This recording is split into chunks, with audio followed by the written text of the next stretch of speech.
Welcome to Quick Medical Review, your go-to podcast for concise and clear medical knowledge.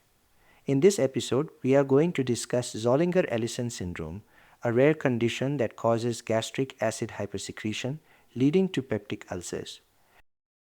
Zollinger-Ellison syndrome is caused by gastrin-secreting tumors called gastrinomas, typically located in the pancreas or duodenum. This leads to hypersecretion of gastric acid and results in severe peptic ulcers and diarrhea. The excessive gastrin from the tumor stimulates parietal cells in the stomach to produce high levels of acid. This damages the gastric and duodenal mucosa, resulting in recurrent ulcers. The condition is also associated with gastroesophageal reflux disease and diarrhea due to acid inactivation of pancreatic enzymes. Patients often present with abdominal pain, diarrhea, and refractory ulcers that fail to heal with conventional treatments. Other symptoms may include weight loss, gastrointestinal bleeding, nausea, vomiting, and occasionally steatorrhea due to malabsorption. If there's hypercalcemia, suspect an association with multiple endocrine neoplasia type 1. The key diagnostic test is an elevated fasting serum gastrin level, with a gastric pH below 2 confirming excess acid production. Elevated fasting gastrin levels, typically more than 1000 picogram per milliliter, suggests Zollinger-Ellison syndrome. Secretin stimulation test is used to differentiate Zollinger-Ellison syndrome from other causes of hypergastrinemia. In Zollinger-Ellison syndrome, there is an exaggerated rise in gastrin after secretin administration.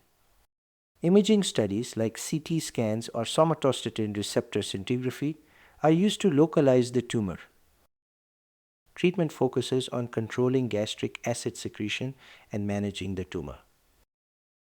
High-dose proton pump inhibitors, such as omeprazole, are used to reduce gastric acid production. Removal of the gastrinoma, if localized and operable, is the preferred treatment. Chemotherapy, targeted therapies, or peptide receptor radionuclide therapy are considered for metastatic disease.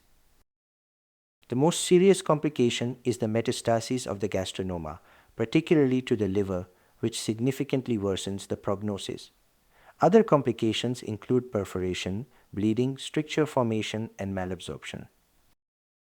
The prognosis of Zollinger-Ellison syndrome depends on whether the gastrinoma is malignant and if metastasis has occurred. Non-metastatic cases have a relatively favorable prognosis with proper management, especially due to advances in acid suppression therapy.